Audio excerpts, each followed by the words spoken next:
Alright, how's it going everyone? My name is Theron, and welcome back to another From Heroes summoning session. Today we have the new Mythic hero, which kind of predictable since always around this time of the year, they always give us one of the Fey OCs that they more or less introduced during the book. And for this one, it is Nerthuz. That is how you pronounce it, of course.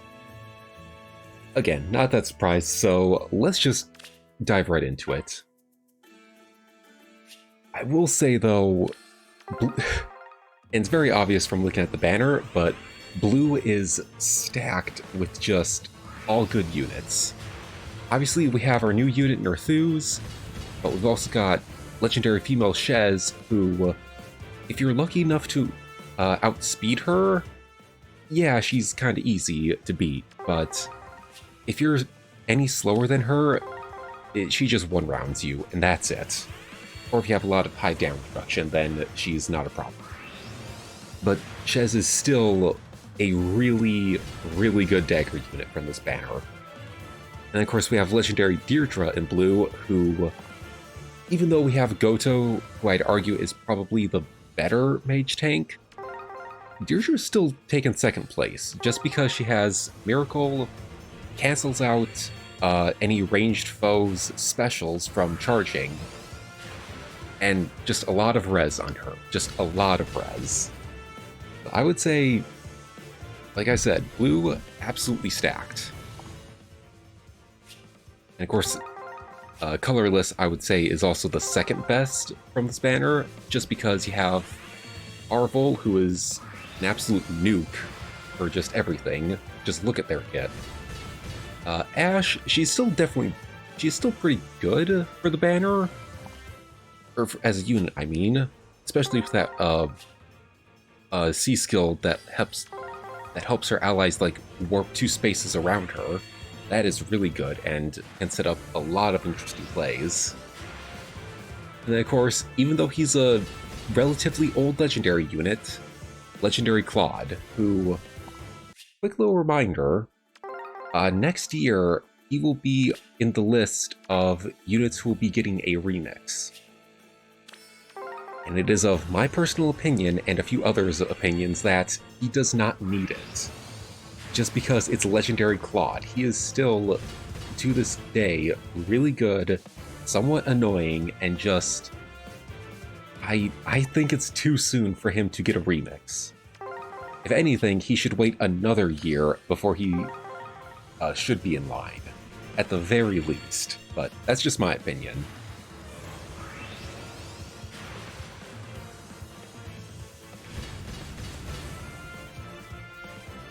And of course, green and red, they're okay on this banner. I mean, if you still need some of the merges for the fairies like Plumeria and Mirabilis, yeah, definitely go for red. Plus, you also have Ascended Tiki here, who she basically just outclassed her Brave alt when that released. So, I mean, yeah. And then for green, I kind of say that's the weakest. If you still need the Arcane Downfall from Ganglot, you know, she's here on this banner, and like with all rearmed units, we don't know when they're really going to return after a legendary Mythic banner, so definitely try and get her if possible. Legendary Male Byleth, yeah. I mean, he showed up a few times, still really good. And then I forget who else was on green. Short-term memory loss here. But again, both of those colors are pretty decent. Hey, Plumeria!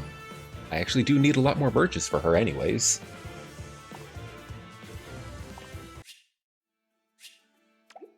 But even so, with red and green, this is still a really, really good banner. Who was on? Oh, Triandra, that's right. Yeah, no, if you need any of the merges for any of the fairies, again, Triandra's also here, so I'd say pretty decent banner. But of course, the star of the show and the banner, and one who has definitely caused an intrigue in the fan base, Nerthuz. So her weapon, Horn of the Land, my bad. Basically slaying effect, a Omni stat boost equal to her max special cooldown times 2 plus 5, so that's basically... Oh, God, can I not talk? That's basically a plus 15, so long as there's no debuffs, obviously. That's just a plus 15 stat boost at most.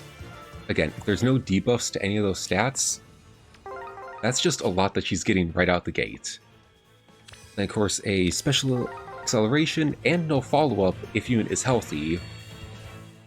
Which, I mean, yeah, no, that's kind of standard for a lot of units these days. It's still pretty decent.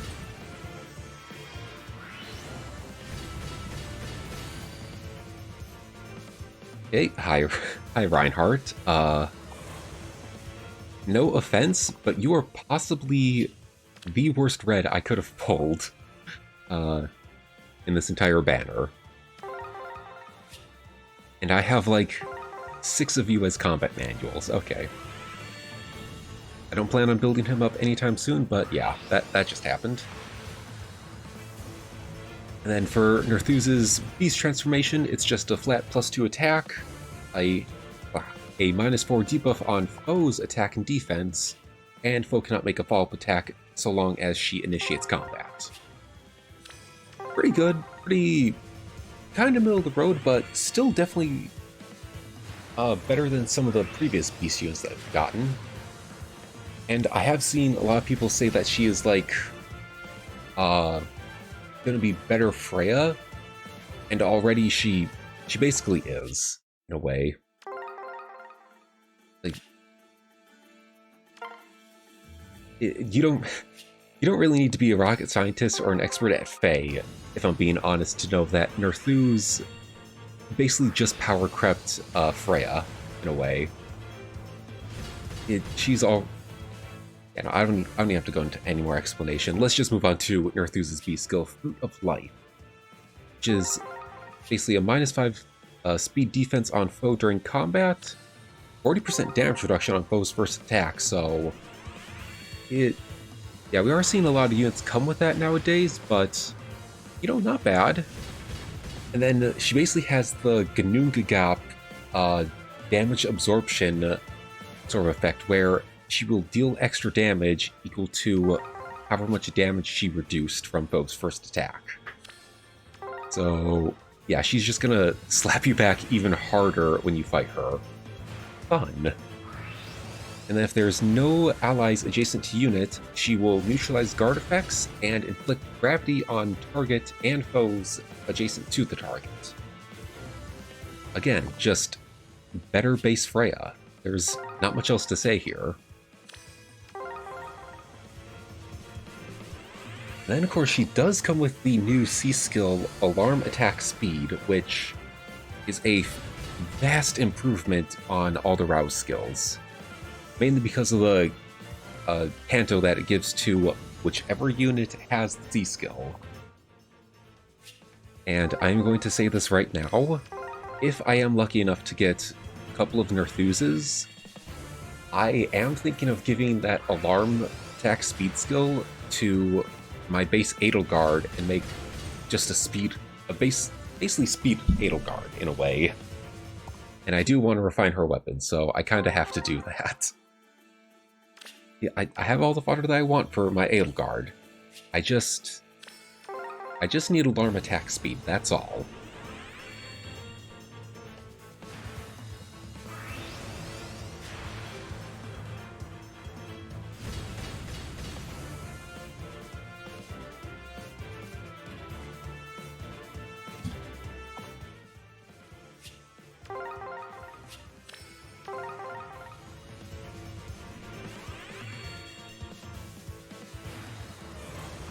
Get on, Nerthuz. Double Titania. Tatiana, my bad.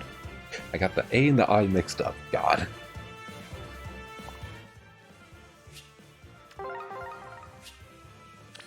I will say, however, for Nerthuz, design-wise, she's not my favorite. It's just because of the vacuum-sealed outfit that's just... Like I just said, vacuum sealed to her body. not a fan of that. I know that's pretty common for a lot of the OCs in this, but no. She's still good, it's just design-wise could have been better. So I guess that kind of goes for every OC in this book, but whatever. Also, hello, Mirabilis! Thank you for taking time away for your nap to show up. Thank you.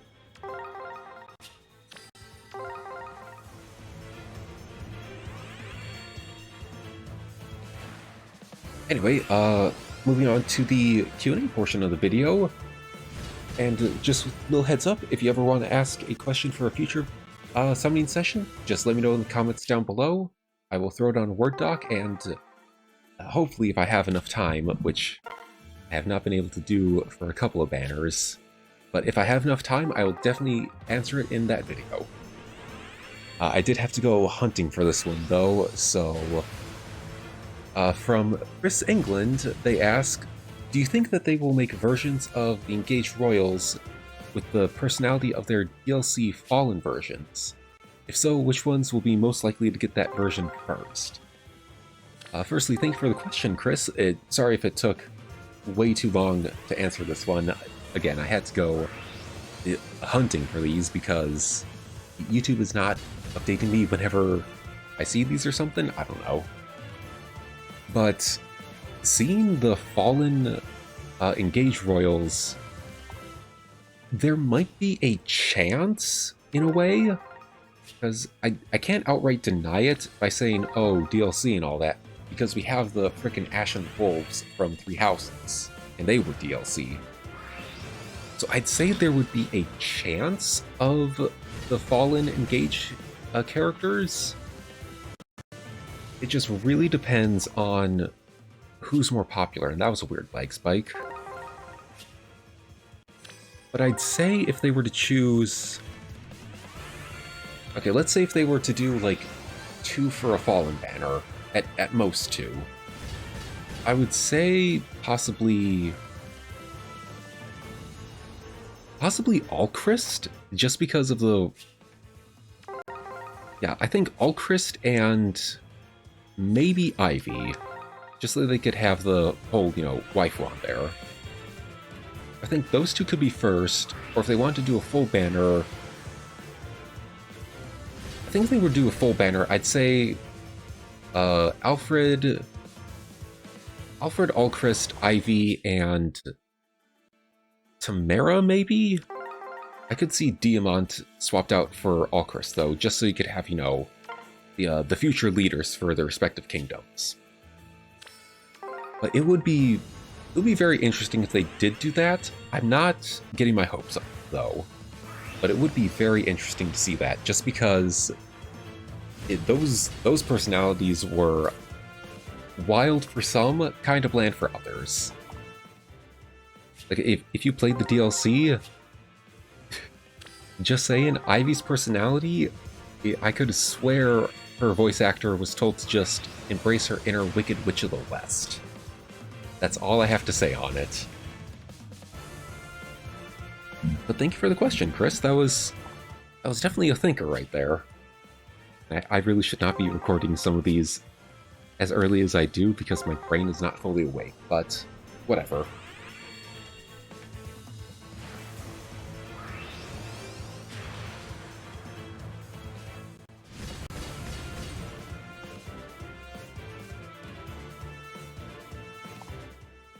Still getting some lag, but it's not too bad. Or like video stuttering in a way.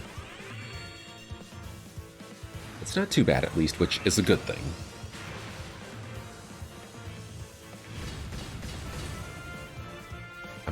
I'm still not used to this Resplendent for Cecilia. That's right. Also, I am very confused as to why they chose Dark Fairy for her, but it happened, so whatever.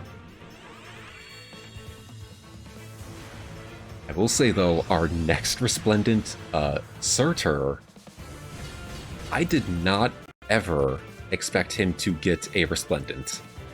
Like, I thought they would have stayed away from the Feoces getting, like, new outfits because, oh, they're technically from a certain realm, so why would we do that?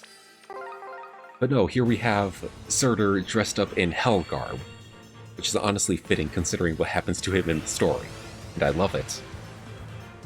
I still hate him as a character, but the theming that they chose for Surtur, that was probably the best choice they ever made, and I love it.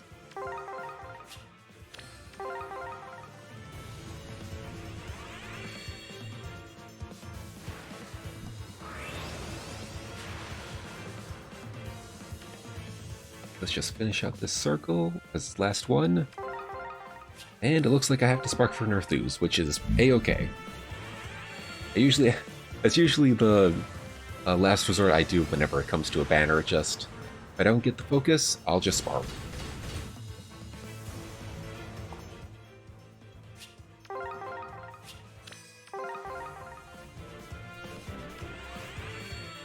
Oh! I was not expecting Ganglode, actually. I thought this would have been a Byleth. Alright. I gotta figure out who I give this to. Ooh, actually, I just talked about Surtur. I could, if I wanted to, I could give Distance Dance and QR4 with Arcane Downfall to him. I mean, he is getting a Resplendent, so I may as well try and build him. Okay. That might be the plan now. Let's go.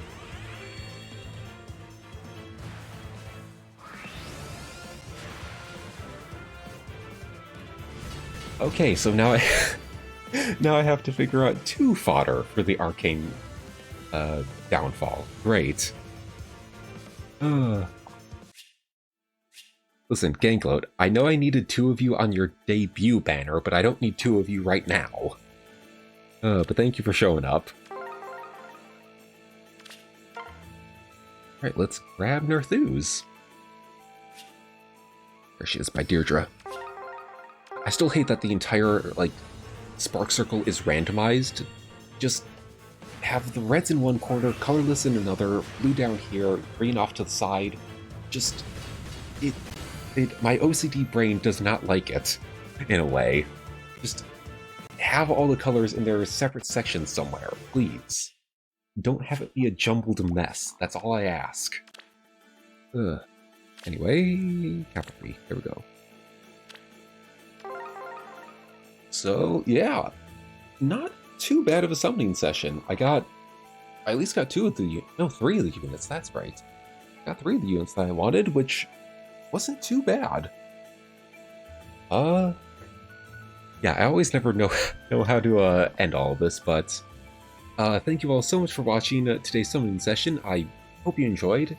If you did summon on this banner, don't know why I speed through that, but if you did summon on the banner, let me know who you got down below in the comment section. I always love seeing your results. And if you haven't summoned yet, I wish you all the luck in the world on either this banner or any future ones if you're skipping. But with that, I'm Theron, saying I'll see you next time.